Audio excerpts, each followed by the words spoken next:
Amados irmãos, graça e paz da parte do nosso Senhor e Salvador Jesus Cristo. Estamos aqui mais uma vez no projeto Fome e Sede. Hoje para a gente terminar a série que tem por título Combatendo o Sistema Religioso. Hoje no nosso capítulo número 4. Vamos encerrar então hoje essa série. E para que nós venhamos então a ir direto ao assunto, eu quero convidar você para abrir comigo a sua Bíblia no Evangelho de Mateus. Evangelho de Mateus capítulo 10. Evangelho de Mateus capítulo 10, nós vamos ler de 1 a 15. Terminando a série hoje, Combatendo o Sistema Religioso. Nós vamos ler Mateus capítulo 10, versículos de 1 a 15. Mateus capítulo 10, versos de 1 a 15. Diz assim a palavra de Deus: Tendo chamado seus 12 discípulos, deu-lhe Jesus autoridade sobre os espíritos imundos para os expelir, para curar toda sorte de doenças e enfermidades. Ora, os nomes dos 12 são estes: primeiro Simão, por sobrenome Pedro, e André, seu irmão; Tiago, filho de Zebedeu, e João, seu irmão; Filipe e Bartolomeu, Tomé e Mateus, o publicano; Tiago, filho de Alfeu, e Tadeu; Simão o Zelote, e Judas Iscariotes, que foi quem o traiu. A estes 12 enviou Jesus, dando-lhes as seguintes instruções: não tomeis rumo aos gentios, nem entreis nas cidades de samaritanos, mas de preferência procurai as ovelhas perdidas da casa de Israel. E à medida que seguirdes, pregai que está próximo o reino dos céus. Curai enfermos, ressuscitai mortos, purificai leprosos, expeli demônios. De graça recebeste, de graça dai. Não vos provereis de ouro, nem de prata, nem de cobre nos vossos cintos, nem de alforje para o caminho, nem de 2 túnicas, nem de sandálias, nem de bordão, porque digno é o trabalhador do seu alimento. E em qualquer cidade ou povoado em que entrardes, indagai quem neles é digno, e aí ficai até vos retirardes. Ao entrardes na casa, saudai-a. Se com efeito a casa for digna, venha sobre ela a vossa paz. Se porém não for, torne para vós outros a vossa paz. Se alguém vos receber, não vos receber, nem ouvir as vossas palavras, ao sair daquela casa ou daquela cidade, sacudi o pó dos vossos pés. Em verdade vos digo que menos rigor haverá para Sodoma e Gomorra no dia do juízo do que para aquela cidade. Vamos orar? Deus eterno, lemos a tua palavra e agora pedimos a iluminação do teu Espírito Santo, para que o teu povo ouça a tua palavra, entenda a tua palavra, vibre com a tua palavra e que tome ações, atitudes em prol do teu reino. Ilumina as nossas mentes, os nossos corações. Faz, ó Deus, com que possamos ser incomodados de repente nas nossas posições, para que possamos ser um povo ativo, para que possamos ser um povo obediente, para que possamos ser um povo que frutifica em louvor do teu nome. Ó Deus amado, pelo teu Espírito, abre o nosso entendimento e o nosso coração para ouvir a tua palavra nessa hora. É assim que nós te oramos, no nome doce e santo de Jesus. Amém. Combatendo o sistema religioso, capítulo de número 4. É a nossa última pregação dentro desse tema. E eu queria começar a mensagem desta oportunidade, no nosso último capítulo, falando sobre o seguinte. Eu sempre gosto de começar com uma palavra de destaque: libertação. E a palavra libertação vai nos trazer à mente muitos e muitos exemplos, muitas e muitas coisas na nossa mente em relação a quebrar grilhões, a destruir correntes, A palavra libertação vai lembrar a nós purificação da mente. Libertação no sentido de não mais sermos escravizados pelo que ouvimos, mas por aquilo que lemos. Libertação que somente as Escrituras, a palavra de Deus, nos traz. E eu queria nessa noite falar que nós, como igreja, só seremos livres combatendo o sistema religioso, sendo libertos pela palavra de Deus. Pois a palavra de Deus vai nos livrar e vai nos libertar de testemunhos e discursos de homens que nunca foram chamados por Deus. Os sistemas religiosos precisam cair, precisam ruir. E a igreja de Deus é o instrumento de Deus para destruir todo esse sistema malicioso, venenoso, que tem matado a igreja com o passar dos anos e em especial no século 21. Eu queria que nós olhássemos para o texto que nós lemos nessa oportunidade e eu queria que nós reparássemos algumas coisas bastante interessantes para a gente falar sobre o combate ao sistema religioso. O texto que nós lemos vai nos mostrar, mais uma vez, Jesus trabalhando, curando, pregando, ensinando, exercendo misericórdia. E como nós já falamos nas outras mensagens, nos outros dias anteriores a este, tudo que Jesus fazia causava ódio no coração dos líderes da religião judaica. Eles o tempo todo pensavam em se livrar de Jesus e em matar a Jesus.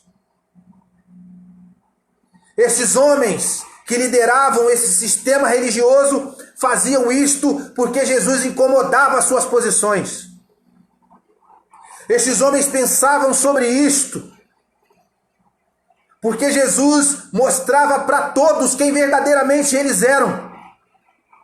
Esses homens se sentiam profundamente incomodados, porque a cada palavra de Jesus, as suas máscaras caíam.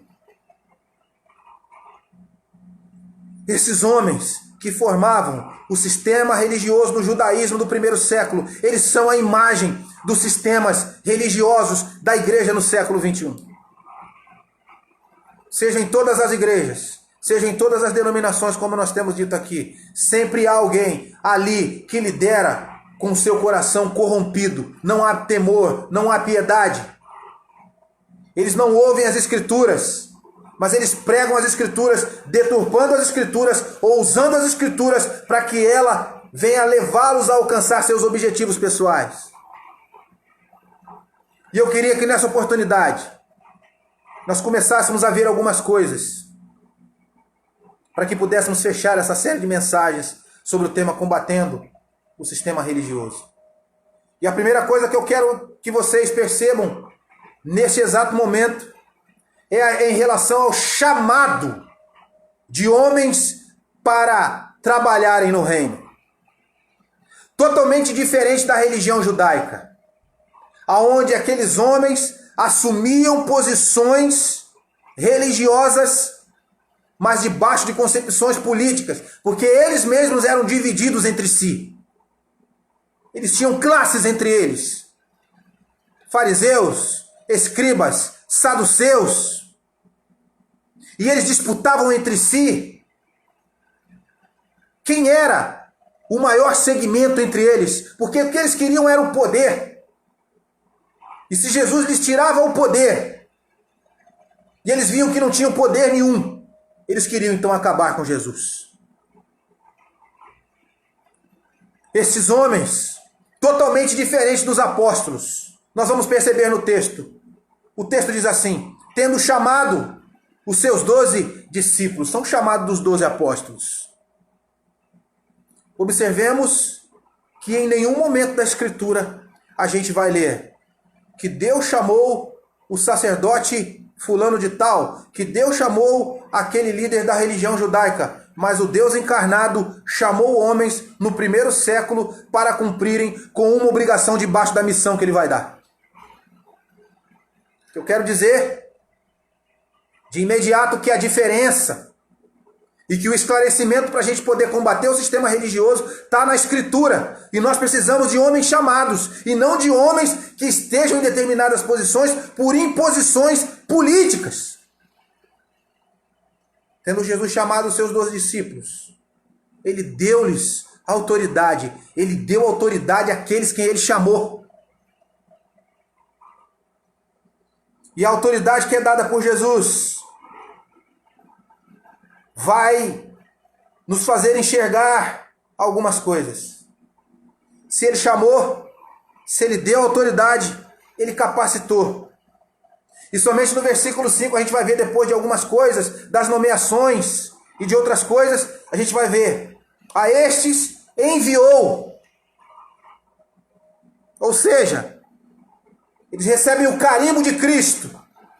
Coisa que os líderes da religião judaica não tinham para poder estarem liderando o judaísmo.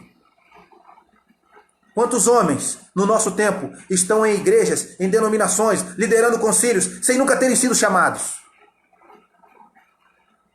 E a gente vai ver o seguinte: a gente vai ver que Jesus chama os judeus, os fariseus, de filhos do diabo, e num determinado momento de um dos seus embates, a gente falou sobre isso, inclusive na mensagem anterior. Os filhos do diabo não podem fazer o serviço de Deus. Os filhos do diabo são inimigos de Cristo. Os filhos do diabo são inimigos da cruz de Cristo. Os filhos do diabo jamais farão o reino de Deus prosperar e crescer. Eles serão obstáculos e empecilhos. Observemos uma coisa: as sinagogas eram pequenos lugares aonde as pessoas se reuniam para ouvir os judeus. E quando eu começo a falar de chamado, e a gente está falando especificamente da chamada dos 12, mas eu quero estender isso e ampliar isso para mais algumas coisas, eu quero citar mais algumas coisas bastante interessantes para a gente poder ver a questão e a importância do chamado de Deus. Observemos que esses homens, pelas suas obras, eles têm a sinagoga, mas as pessoas não se animam em ir às sinagogas para ouvi-los lá. A gente não consegue ler na Escritura e entender que as sinagogas ficavam totalmente abarrotadas de pessoas para ouvir os mestres da religião judaica, porque o que eles diziam não lhes transmitia vida. Esses homens eram doentes e enfermos, esses homens eram filhos do diabo, como é que eles poderiam trabalhar em prol do reino? Deus não estava com eles. E aonde estava Deus? Deus não estava na sinagoga? Deus estava com Jesus, andando de maneira aleatória na região da Palestina, de cima para baixo, de baixo para cima. E aonde Jesus estava, diz a Bíblia, que multidões o seguiam. As pessoas não queriam ficar dentro das sinagogas para ouvir os mestres, mas elas se acotovelavam para seguir a Jesus, para ouvir a Jesus. Sabe por quê? Porque a mensagem pregada por Jesus era completamente diferente da mensagem pregada nas sinagogas. E eu estou falando de chamado que vem do alto, e eu quero citar algumas coisas em comparação a esses homens do século I e em comparação à liderança que a gente tem no século XXI. Observemos as obras dos fariseus no século I, observemos as obras de muitos dos homens que estão hoje em muitas das nossas igrejas se dizendo que foram chamados, mas a gente vê claramente que eles não têm chamado. Falando de chamado do alto, a gente vai observar que a Bíblia vai falar daquele que foi o precursor de Jesus. Seu nome é João Batista. E aonde que ele pregava? Ele pregava no deserto. E no deserto, indo para o deserto, multidões o seguiam. Se acotovelavam lá no deserto para ouvir João Batista pregar. Enquanto as sinagogas não enchiam, não superlotavam, as pessoas iam até ali de maneira religiosa, mas já cansadas de ouvir as mesmas coisas enfadonhas dos lábios dos mestres da religião judaica, eles iam para o deserto para ouvir João Batista pregar debaixo de um sol escaldante. E o que Jesus pregava? Está próximo o reino de Deus, arrependei-vos. E o que João Batista pregava no deserto? Arrependei-vos. As obras, o conteúdo. Observemos o conteúdo e a questão do chamado do alto na marca, nas digitais, nas características vivas de homens que foram chamados por Deus e de homens que não foram chamados por Deus. A igreja brasileira, eu acredito que em mais de 90%, bem mais de 90%, 95%. Isso se eu não estiver sendo até bastante otimista. A igreja brasileira está sendo pastoreada por homens que não foram chamados por Deus. Observemos os frutos. Temos dois tipos de extremos. Quais são eles? Entre nas igrejas chamadas históricas, as igrejas que deveriam ser igrejas que trazem luz ao nosso contexto, elas estão praticamente morrendo. As igrejas históricas estão murchando. Você entra em determinadas igrejas históricas e a religiosidade e o cerimonialismo é tão grande, mas tão grande, que você às vezes pensa até que está numa igreja romana. Não há vida ali. E quando um homem abre a Bíblia lá na frente, com seu terninho preto, e começa a ler, e começa a falar, ele fala, mas é só como símbolo que retine.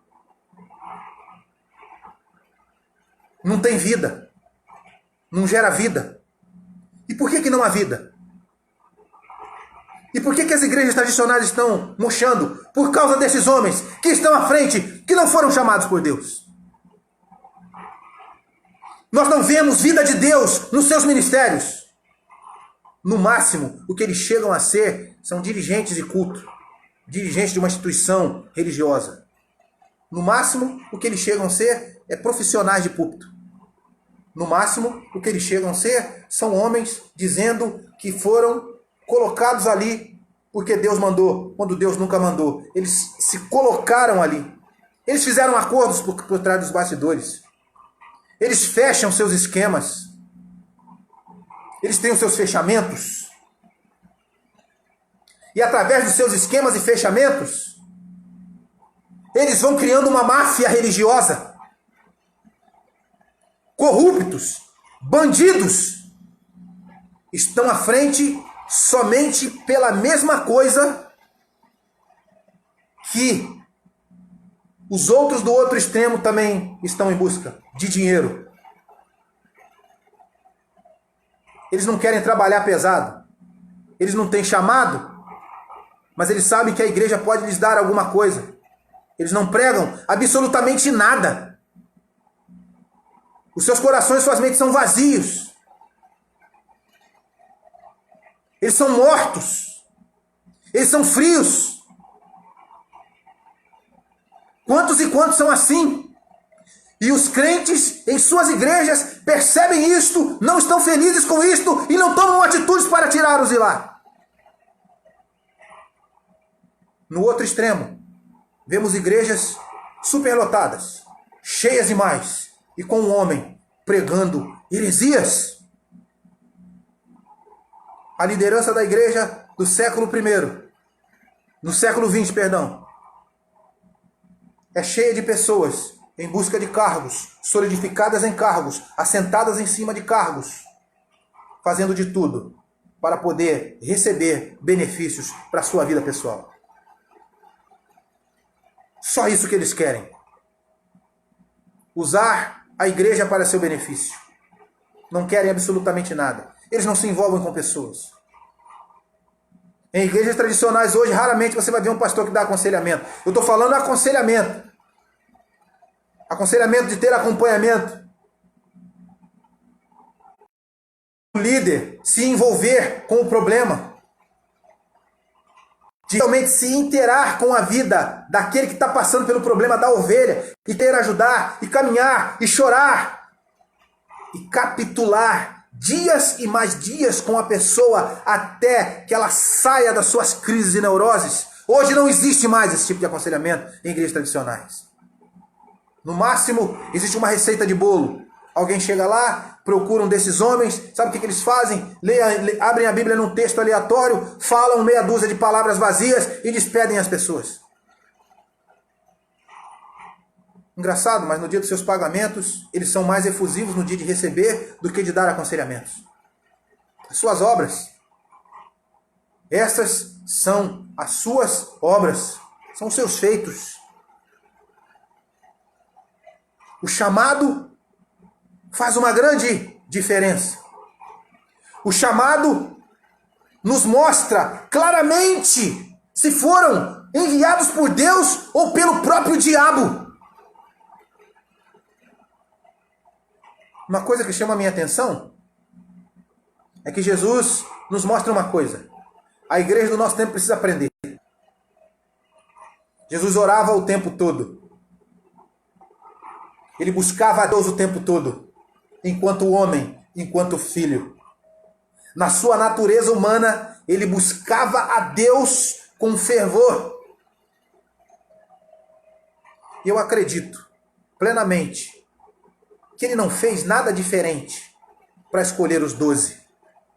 Sabe por que você tem um pastor, de repente, na sua igreja, um líder na sua igreja, que não foi chamado por Deus? Sabe por que a sua igreja está minguando? Sabe por que o seu coração está triste? Sabe por que você não consegue crescer espiritualmente? Sabe por que a sua igreja não consegue expandir? Sabe por que ela tem 60, 70, 80 anos, uma igreja tradicional que não chega a ter nem 100 membros? Sabe por que a sua igreja é estéril? Porque há muito tempo você não ora e não busca a Deus para ter alguém chamado por Deus para pastorear a sua igreja. E eles vão ficando, e vão ficando, e vão ficando, e vão ficando. E a igreja do nosso tempo, não satisfeita, vai continuando, os aceitando, e vai minguando, e vai morrendo, até que se chegue na última gota, juntamente com eles.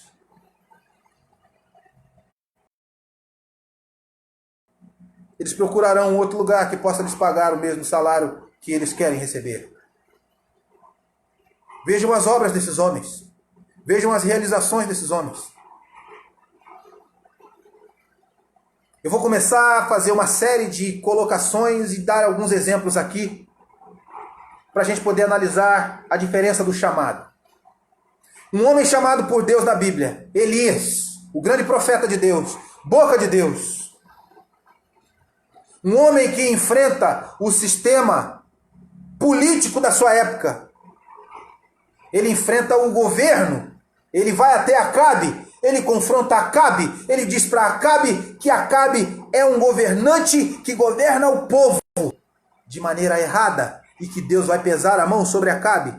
Hoje, os nossos pregadores e pastores de hoje e líderes, sejam em igrejas tradicionais, sejam em igrejas neopentecostais, que são igrejas completamente heréticas, eles não querem de maneira nenhuma tocar no assunto do pecado dos líderes.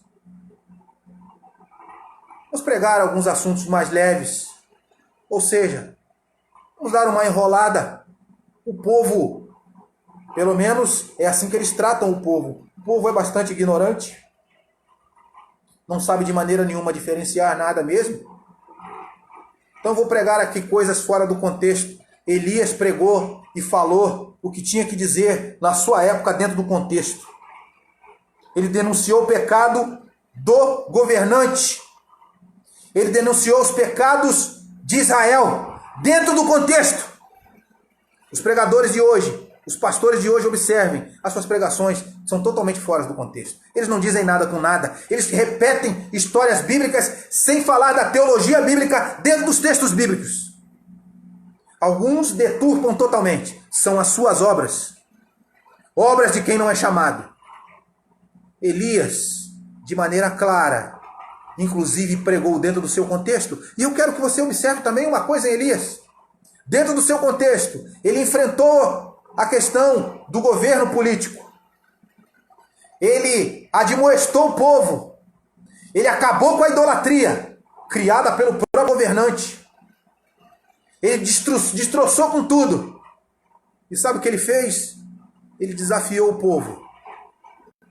Desafiou o povo a crer em Deus. Desafiou o povo a voltar para Deus. E depois de denunciar os pecados do povo, sabe o que ele fez? Ele levantou um altar. Ele restituiu o altar que estava totalmente paralisado. O altar que o povo havia se esquecido. O seu líder não te conduz a uma vida de oração. Ele não te conduz a Deus. Observe isso de maneira bem clara. Maldito sistema religioso serve para quê? Para absolutamente nada. A não ser inseminar a sua política suja. Serve para absolutamente nada. E talvez desperte mais idolatria no povo. Idolatria pelo quê? Por assuntos secundários. Talvez você tenha mais idolatria pela sua denominação do que você entenda a adoração, porque o líder que foi te enviado, que está na sua igreja, que está à frente do rebanho, ele nunca te ensinou a essência da palavra adoração. Você chega em qualquer igreja hoje, eu estou falando de igrejas tradicionais, porque as igrejas tradicionais tinham a responsabilidade de ser realmente um canal diferente. Você chega numa igreja tradicional hoje e você pergunta para os crentes: diga para mim o que você entende sobre a doutrina da justificação pela fé. Eles não sabem dizer. Diga para mim o que você entende sobre o sacramento da ceia do Senhor. Ele não sabe dizer. Diga para mim o que você entende sobre a doutrina da regeneração. Eles não sabem dizer. Diga para mim o que você entende sobre santificação. Eles não sabem dizer. Mas eles observam que o seu líder está ali há 5, há 10, há 15, há 20 anos. E eles não repararam que estão estacionados com esse líder. Porque esse líder... Algumas dessas pessoas, então, vão ir para as redes sociais, como nós estamos aqui. E lá elas vão ouvir determinados tipos de pregação e de ensinos que elas deveriam ter aprendido há mais de 15 anos. E só então elas vão aprender alguma coisa de Deus. E a insatisfação vai voltar a tomar conta dos seus corações. Mas elas não tomam atitudes para tirar do trono aqueles homens que não foram enviados por Deus. Elias orou dentro do contexto e vai dizer que Deus respondeu a sua oração com fogo.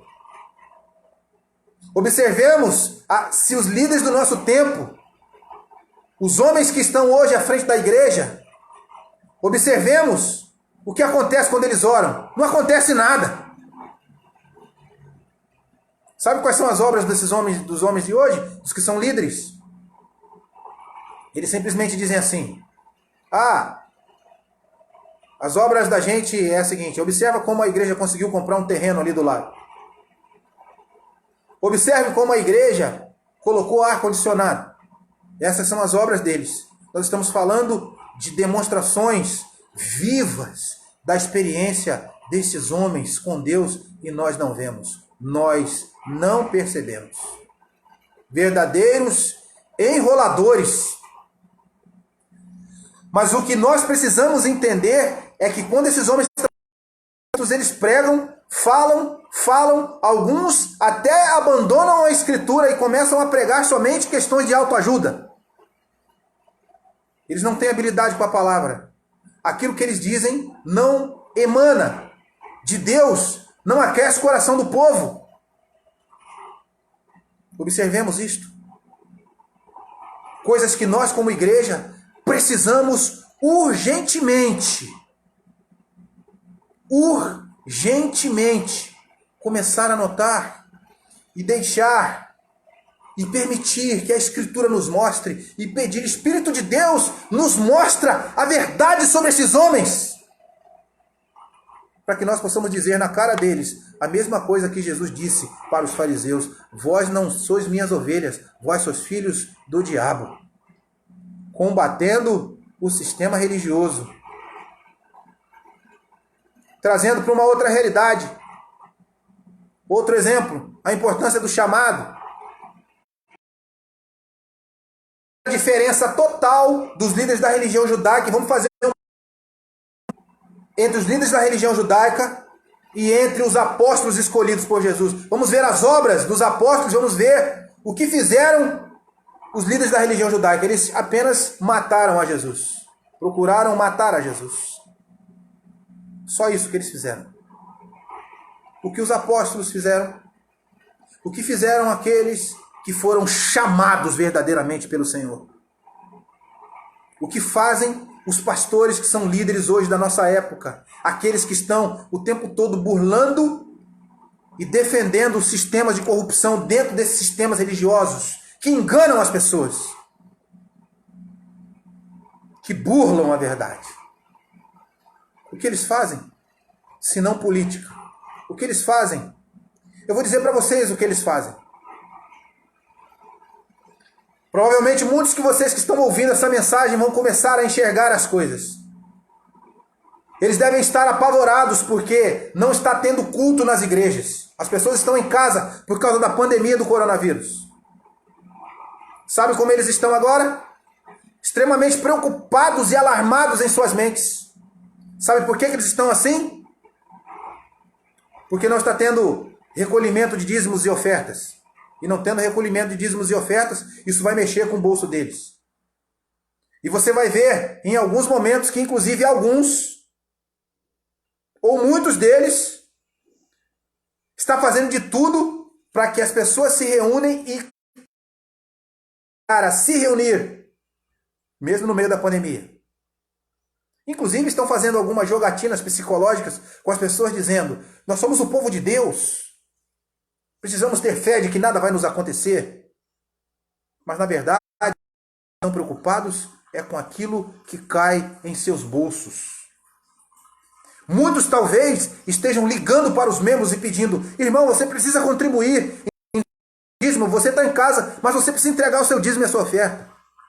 São as obras dos pastores e dos líderes do século XXI. Obras de homens que não foram enviados por Deus. Eu torno a dizer. Obras de homens que são a imagem dos fariseus e da liderança judaica do século I, combatida por Jesus. Observemos os feitos dos apóstolos. Observemos a diferença que faz o chamado de Jesus. Para que Jesus os chama? Jesus vai chamá-los e vai dar autoridade a eles. Para quê? Para expelir demônios, para curar toda sorte de doenças e enfermidades. Para que, através deles, se manifeste a glória de Deus. Seja na pregação, seja na oração, seja na intercessão.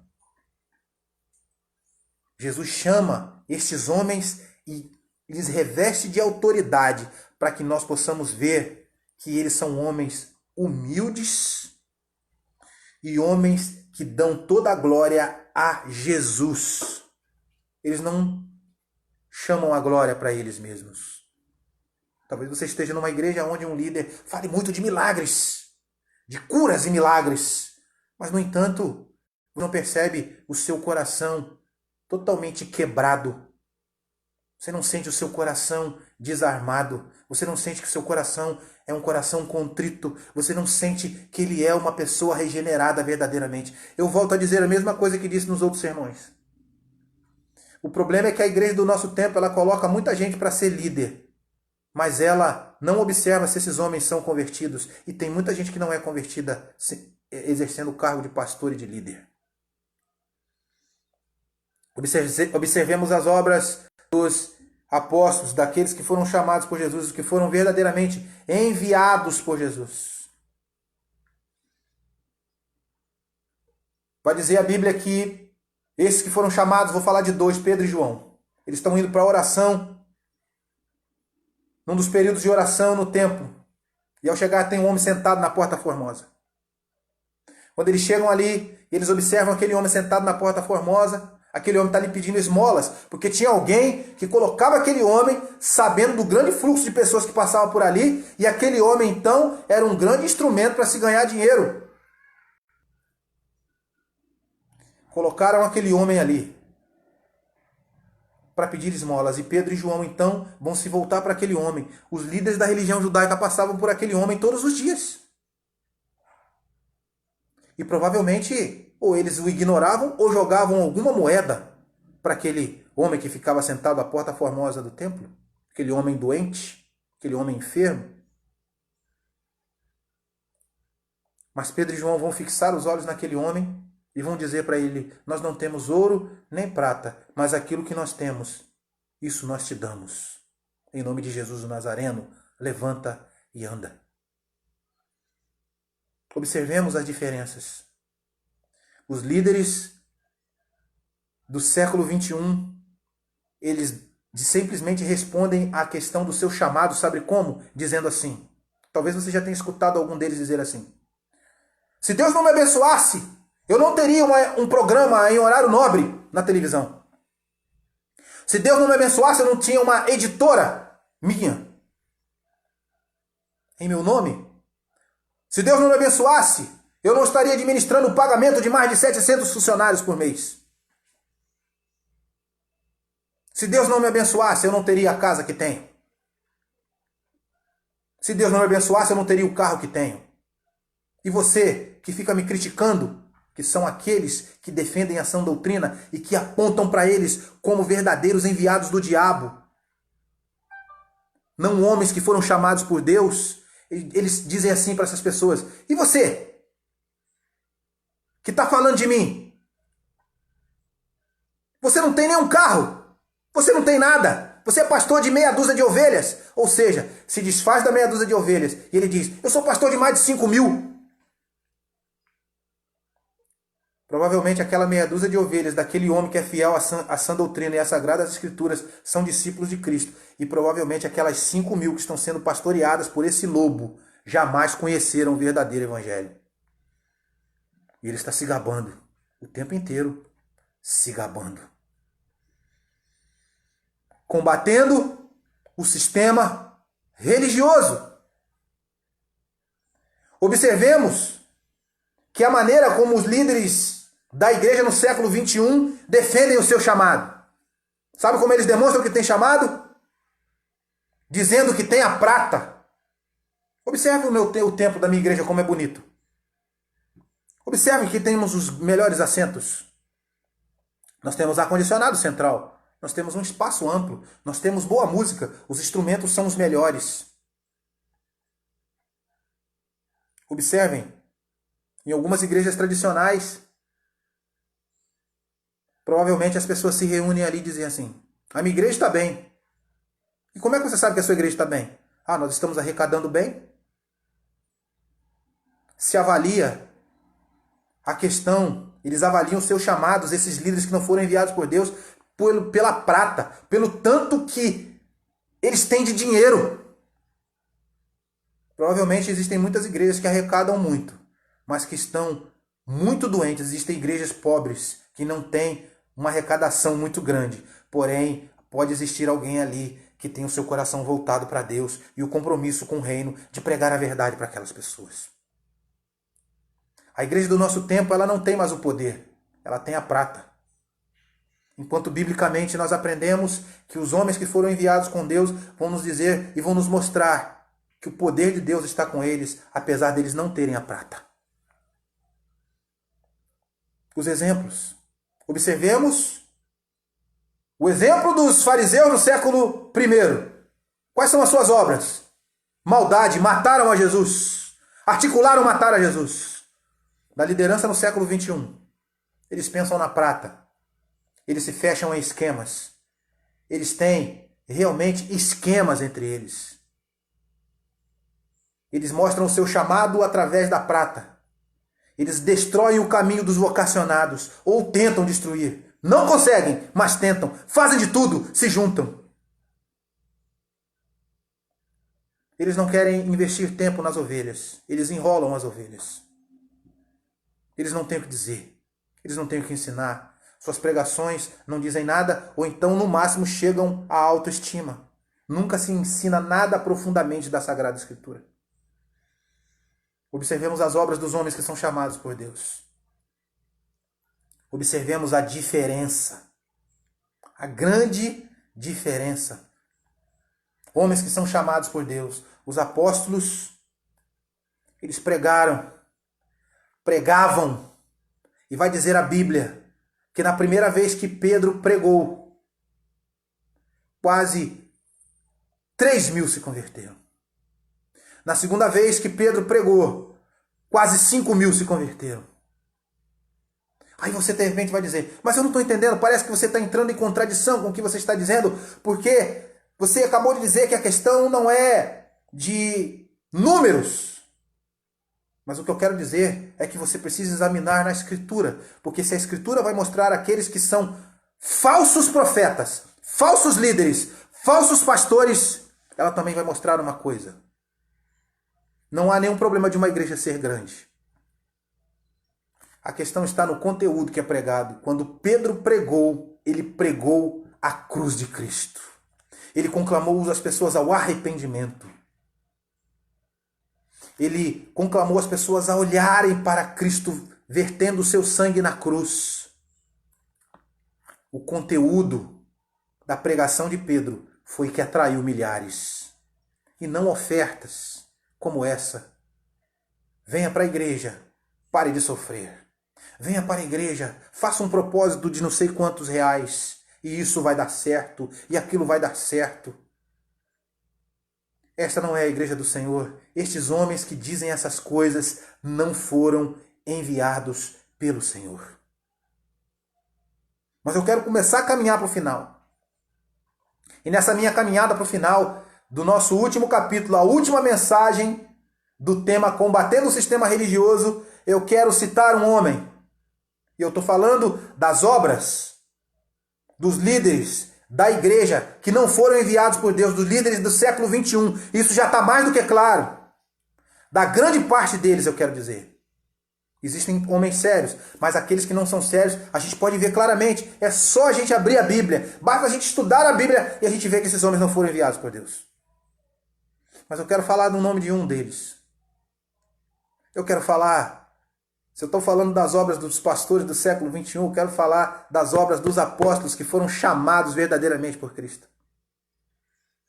Mas antes de falar das obras deles, eu quero falar de um homem especial. Sabe qual é o seu nome? Eu quero falar de Paulo. O apóstolo Paulo.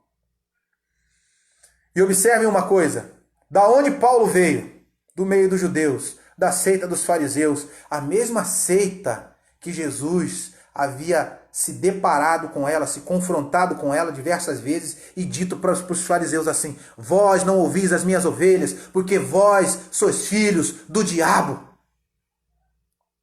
Paulo era da mesma seita. E parecia ou pensava estar fazendo ou prestando culto a Deus lá no meio do farisaísmo, lá no meio do judaísmo. O que eu quero dizer é que Deus vai chamar esse homem. E o Cristo ressurreto vai aparecer para esse mesmo Paulo, que estava à procura de crentes para matar, de cristãos para trucidar. E ele estava no caminho de Damasco para fazer isso. O Cristo ressurreto aparece para ele. Ali esse homem é convertido. Ele deixa de ser aquele filho do demônio, do farisaísmo, que usava a escritura para matar, que tinha obras de condenação sobre si. Esse homem é conscientizado pelo Cristo ressurreto no caminho de Damasco e a sua vida é mudada. Esses homens que não foram enviados por Deus, só há um caminho para eles: ouvirem a pregação da palavra de Deus e se renderem em arrependimento, chorando pelas suas obras, por tudo que fazem, por tudo que fizeram, pelas pessoas que prejudicam, pelas pessoas que prejudicaram, pelo que arrecadam em suas igrejas, pelo que colocam em seus bolsos, pela falta de compaixão, pela falta de misericórdia, por comerem do melhor, por beberem do melhor, enquanto existem pessoas em suas igrejas que vivem de salário mínimo e eles não pensam nelas. Homens que não visitam ninguém, que não abraçam ninguém. Homens que nunca são encontrados como pastores no meio das ovelhas, não tem cheiro de ovelha neles. Eles têm cheiro de arrogância, eles têm cheiro de orgulho, eles têm cheiro de prepotência, eles têm cheiro de pecado. Eles não têm cheiro de nada bom. Observemos Paulo tendo sua vida mudada. E aquele que fazia parte do sistema religioso que perseguiu o cristianismo. Porque quem não está a serviço do cristianismo é filho do diabo, porque é inimigo da cruz de Cristo. Ele era inimigo da cruz de Cristo, mas a graça de Deus o alcançou. Há uma saída para esses homens que estão liderando grande parte da igreja brasileira, sejam em denominações das mais diversas linhas tradicionais, pentecostais e outras linhas. Há uma saída para eles. Ouvir a pregação do verdadeiro evangelho e se arrependerem de seus pecados. Que Deus toque em seus corações para isso. O apóstolo Paulo vai ter a sua vida mudada. E se as obras dele lá no farisaísmo eram de perseguir o cristianismo, de perseguir a cruz de Cristo, de ser inimigo da cruz de Cristo, de matar cristãos, quais são as obras de Paulo agora, depois da conversão? Quais são as obras dos pastores do século 21? Eu já falei. Quais são as obras de Paulo? Paulo é o maior plantador de igrejas do Novo Testamento. Hoje nós vemos ouvir falar de homens assassinos de igreja. Eu falei sobre igrejas tradicionais que estão minguando e a carapuça é número 42. Ela vai se encaixar em alguém, em algum determinado momento, que vai ouvir essa pregação. Assassinos de igreja, aonde colocam os seus pés, matam a igreja. Não tem habilidade com a palavra e não tem intimidade com Deus, por isso não conseguem conduzir a obra e matam a obra com a sua politicagem. Existem homens, esses sistemas religiosos estão matando muitas igrejas, sabe por quê? Existe um pastor trabalhando lá, um obreiro trabalhando lá.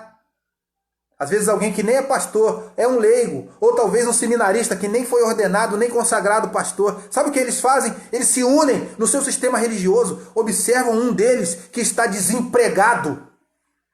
Ao invés de olhar para a vida ministerial como um chamado, eles acabam usando de corporativismo para ajudar um colega seu. Sabe o que eles fazem? Dentro do sistema, eles acabam retirando aquele homem piedoso que está trabalhando lá e colocam alguém do seu sistema lá. O que acontece depois? Já vimos esse filme várias vezes. As comunidades minguam, morrem, as pessoas acabam entrando em colapso, há confusões e mais confusões. O apóstolo Paulo foi o maior plantador de igreja. E nós vemos na liderança do século 21 pastores que matam igrejas. Observemos a diferença do chamado dos apóstolos para a liderança do século 21. Façamos um paralelo. Os apóstolos escreveram todo o Novo Testamento. A intimidade com Deus, a intimidade com o Cristo ressurreto, a intimidade com o Cristo que se faz, com o Deus que se faz homem. Fizeram eles escreverem os evangelhos. O que escrevem hoje os homens, líderes, pastores do século 21? As pessoas nem leem pastorais de boletins de igrejas tradicionais, porque o assunto nunca atrai as pessoas. Sabe por quê? Porque o Espírito de Deus não os leva a ler aquilo que esses homens escrevem. Esta é a verdade. Esta é a mais pura verdade. Os apóstolos lideraram a igreja no momento duro de perseguição. Os pastores do século 21, nas mais diversas denominações, dos mais diversos segmentos, eles são o motivo da queda da igreja. Eles são o motivo da morte da igreja. E a gente observa isso nas suas obras. Paulo foi o maior teólogo do Novo Testamento. O quanto se dedicou para ensinar profundidade bíblica, teológica, buscando profundidade de um extremo do Antigo Testamento para o Novo, encontrando a mão de Deus naquilo que a gente chama de revelação progressiva dentro das Escrituras. Os pastores de hoje não têm conhecimento bíblico, teológico. Em igrejas tradicionais existem pastores que se enrolam com tudo. As suas pregações se limitam, inclusive, a dizerem no final: aceite a Jesus, aceite a Jesus, aceite a Jesus. Ele não prega um evangelho onde ele diz assim: que o Senhor Deus, o Todo-Poderoso, Soberano, olhe para você como pecador nesta oportunidade e que Ele te escolha. Eu quero orar nesse momento. Quem gostaria de se colocar diante de Deus e clamar a Deus: Senhor, me escolhe para que eu não vá para o inferno. Só a tua escolha vai permitir a minha entrada na eternidade. Se tu não escolheres, o meu desejo de entrar na eternidade não será suficiente e as pessoas irem à frente entendendo a profundidade de uma pregação bíblica. Existem pastores hoje que têm pavor de teologia. Eu não entendo. Tira a teologia da igreja, a igreja falará sobre o quê? Ela não terá o que dizer. Falar sobre a cruz de Cristo é um fator teológico. Falar de Deus na sua triunidade é uma questão teológica. Falar de Antigo e Novo Testamento é uma questão teológica. Falar do cargo do pastor é uma questão teológica. Falar do cargo de um presbítero é uma questão teológica. Falar do cargo do diácono é uma questão teológica. Falar dos sacramentos é uma questão teológica. Falar da conversão é uma questão teológica. Falar do arrependimento é uma questão teológica. Falar da fé genuinamente bíblica é uma questão teológica. O problema não está na teologia. O problema está na teologia ruim, ensinada por homens que não foram chamados por Deus. Este é o problema. A teologia ruim, a teologia rasa. Vejamos as obras dos apóstolos, daqueles que são chamados por Deus, para os líderes da igreja no século 21. Os homens chamados por Deus vão ser homens que o tempo todo estarão envolvidos com oração, pregação da palavra, plantação de igrejas, capacitação de líderes. Paulo vai capacitar. Timóteo, Tito vai marcar as suas vidas com ensino, com confrontação, com piedade. Os líderes da igreja do século 21, eles não fazem discípulos. Dificilmente você vai encontrar alguém que diga assim: a pregação do pastor fulano de tal marcou a minha vida. Porque não marca mesmo. Ele não tem o que dizer. Ele não consegue discipular ninguém. Ele não consegue, com a sua vida, ser exemplo e espelho para ninguém. O apóstolo Paulo discipulou muita gente. Os apóstolos eram homens que demoraram a entender a importância de oração. Os líderes da igreja no século 21, você percebe que eles não são homens de oração. Eles não possuem a unção de Deus em suas mensagens, em suas exposições, em suas pregações. Isso fica bem claro. As pregações trazem sono ao invés de despertamento à igreja, combatendo o sistema religioso. Nós precisamos combater esse sistema. Olhando para a Escritura, tomando coragem, pedindo o revestimento do Espírito de Deus, para que nós possamos pedir a Deus: Senhor, dá-nos homens para que eles nos pastoreiem, mas que nós também possamos ter coragem de pedir a Deus: nos dê coragem para tirar estes homens que nós muitas vezes colocamos eles lá. Muitas igrejas hoje têm idolatria a homens que não foram enviados por Deus. Idolatria. Paixão por esses homens. Alguns são manipulados na mente. Outros pensam que os veem fazendo alguma coisa sensacionalista. Observe esses homens de acordo como nós devemos observar os apóstolos. Observemos a história da igreja. Observemos se Martinho Lutero não enfrentou o sistema religioso depois de ler a Escritura. Observemos se João Calvino não foi quem foi depois de ler a Escritura. Observemos se Jonathan Edwards não foi o que foi depois de ler a Escritura. Observemos se Charles Haddon Spurgeon não foi quem foi depois de ler a Escritura. Observemos quem foi John Stott depois de ler a Escritura. Observemos quem foi Martin Lloyd Jones depois de ler a Escritura. Observemos quem foram estes homens, tanto os apóstolos quanto aqueles que vieram na história da igreja e sustentaram a igreja através da pregação. Observemos as suas vidas. Observemos se eles não marcam pessoas. Enquanto a liderança do nosso século não tem nada a marcar, a não ser negativamente. Eu quero terminar a mensagem nessa oportunidade. Essa é a nossa última mensagem do tema Combatendo o Sistema Religioso, fazendo você pensar. Porque esses líderes de hoje, do século XXI, a única coisa que eles não querem é que os crentes pensem. Eles querem que os crentes sejam tratados como gado, com cabrestos, virando para a direita, virando para a esquerda, ficando de pé, se assentando, indo embora para casa, de acordo com as suas ordens, sem que o povo faça nenhum tipo de questionamento.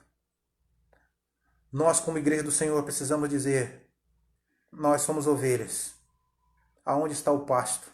E nós sabemos diferenciar um alimento ruim dos pastos verdejantes dados pelo Senhor. E o Senhor só concede dos seus pastos verdejantes para aqueles a quem Ele chamou. E eu observo que você que está aqui pastoreando a minha igreja, realmente você não foi enviado por Deus. Você não pode estar aqui. Eu vou orar para que Deus te tire daqui, porque eu quero lhe dizer que você não me pastoreia. Você não é um homem enviado por Deus. Que nós possamos olhar para os apóstolos. Que nós possamos olhar para a liderança do século XXI.